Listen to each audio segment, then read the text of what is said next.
Thank you very much, Bob. I was tasked to talk about the adverse health outcomes or the consequences associated with elder abuse. You know, we've done a fairly good global scan of the literature. There's enormous paucity, and most of it is in America and some in Europe. You know, I show this picture. We talk about the tip of the iceberg a lot. I think it's about time, as someone said earlier, we need to visualize the bottom of the iceberg as well.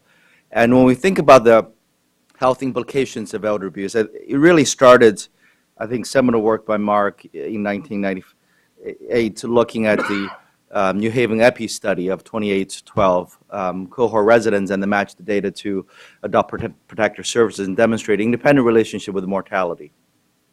In the same cohort, that he was able to show the relationship with the long-term long-term care placement as well.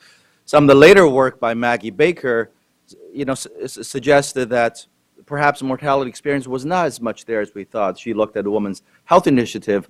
Although there was a trend, but after control for medical comorbidities, the trend, the statistical significance was no longer there, as well as when she looked at cause-specific mortalities at that time.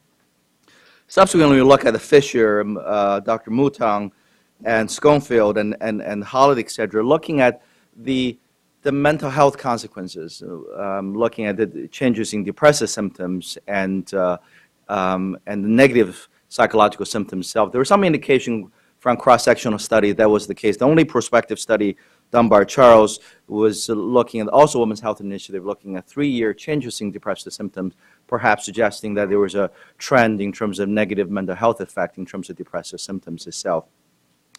And at the same time, when you look at this body of literature, our work in 2009 looking at elder abuse and mortality, and we looked at the study, this relationship in a very different way than previously had looked.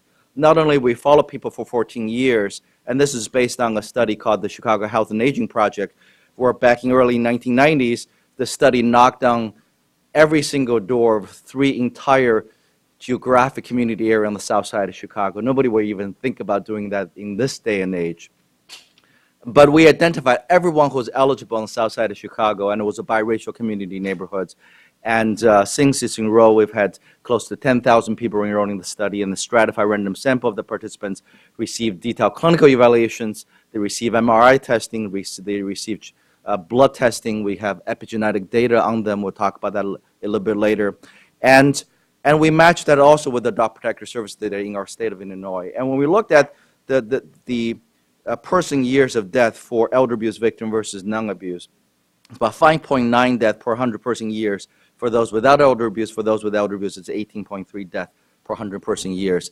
We also not only look at a huge list of potential confounding variables, but because we have 14 years follow-up, we also permitted people's health status to deteriorate.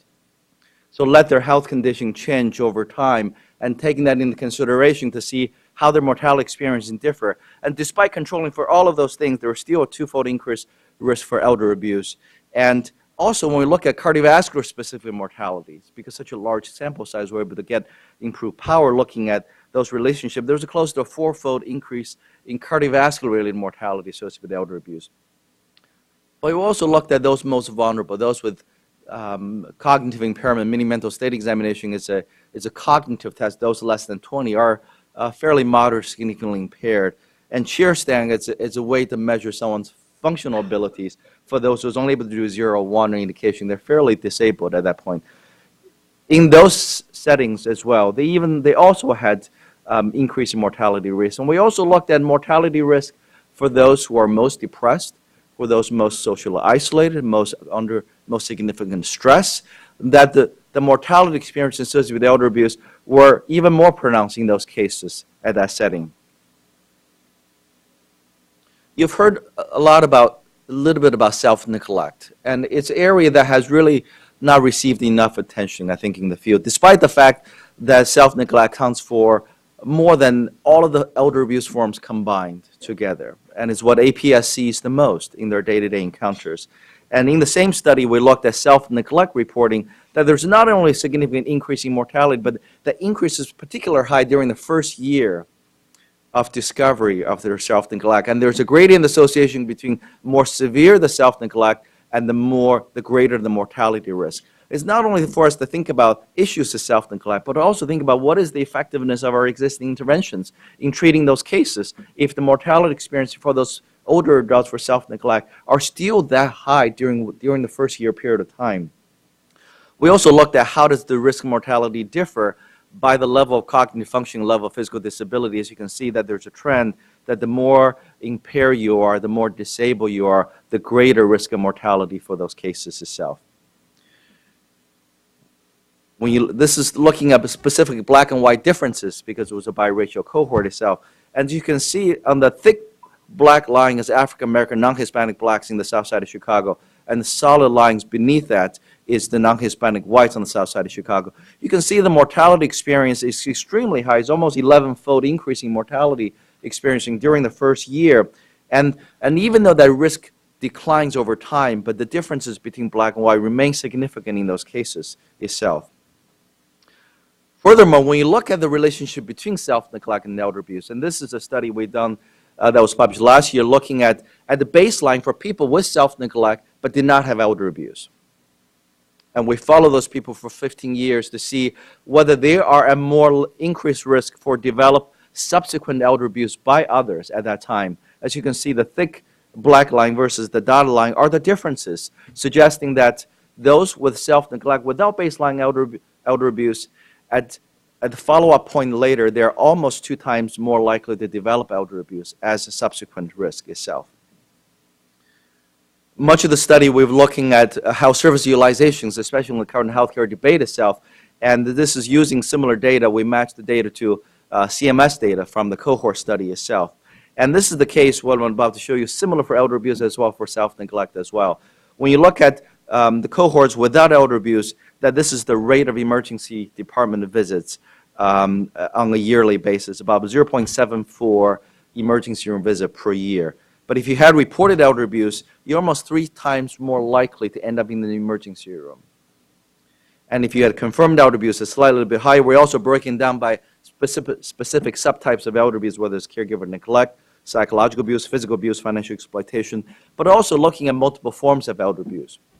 You know, those with not only just singular types of elder abuse, but those with 2 or more types of elder abuse as well. And even though after we control for all of their socio-demographic information, their socioeconomic information, their health conditions, their disabilities, their cognitive impairment, their psychosocial distress, that those who are elder abuse victims are still 2 times more likely to end up in the emergency rooms in terms of rate.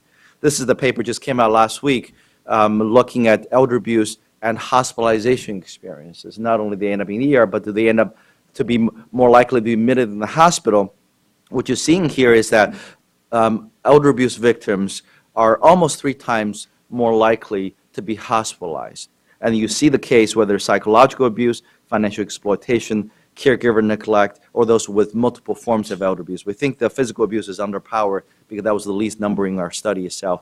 But also, not only they're more likely to be hospitalized, they tend to stay in the hospital longer, independent of their medical comorbidities and their psychosocial issues itself.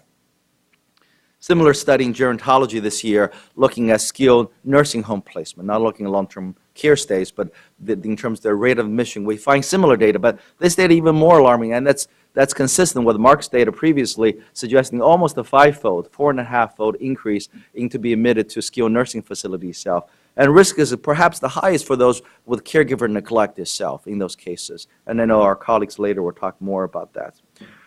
Well, Bob asked the question, what do you do with those risk factors itself? And this is one of our attempts to create an elder abuse index in terms of trying to predict elder abuse cases. And those are some of the ways we've categorized some of the vulnerability risk index itself. And we looked at it in different ways I won't go into today, but those cutoff points has this highest statistical significance in relating to elder abuse cases, self-included age over than 80, female, non-Hispanic black, income greater than 15,000, 3 or more medical conditions, cognitive testing, mini-mental less than 23, physical disability issues, those with depressive symptoms, and those with social network being isolated itself. what you're seeing here is consistent with what you saw earlier in terms of the greater number of vulnerability risk factors, that the greater the prevalence of reported elder abuse cases in this case. If you see those with 6 or more risk factors, that the prevalence is about 18% for reported, about 11% for confirmed elder abuse cases, and it gets higher. And I suspect that's what we see from many of the prevalence studies. It just depends on what population we're actually capturing those cases. What we analyze is looking at the index. Well, how good is this index in terms of predicting issues of elder abuse?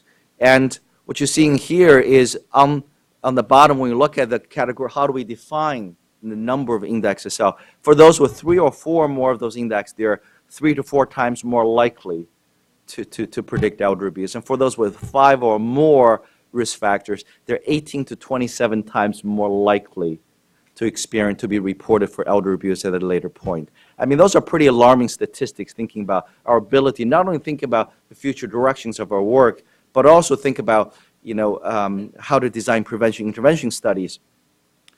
For those who reads MOC curves, and this is a curve essentially looking at how good is this index itself. Anything around 0.8 or above is considered good accuracy in terms of the predictive ability of the vulnerability index. What we're seeing here is anywhere between 0.7 to 0.79 to 0.86, suggesting this holds good ability in terms of thinking about vulnerability index for elder abuse. Now, this needs to be further validated in different populations, and some of our current work is leveraging the blood and genetic data that we have and working with the Broad Institute at Harvard and trying to understand the epigenetics impact of elder abuse in terms of looking at DNA methylation, CD4 issues, and to looking at some of the biological consequences and epigenetic consequences associated with elder abuse in those cases itself.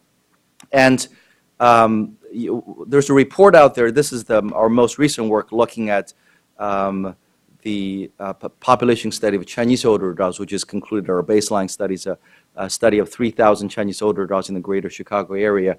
And we had a very large module looking at not only elder abuse issues, but domestic violence and child abuse histories itself. And we'll share some of that data with you today, and the report is out there for those who may be interested as well. So thank you very much.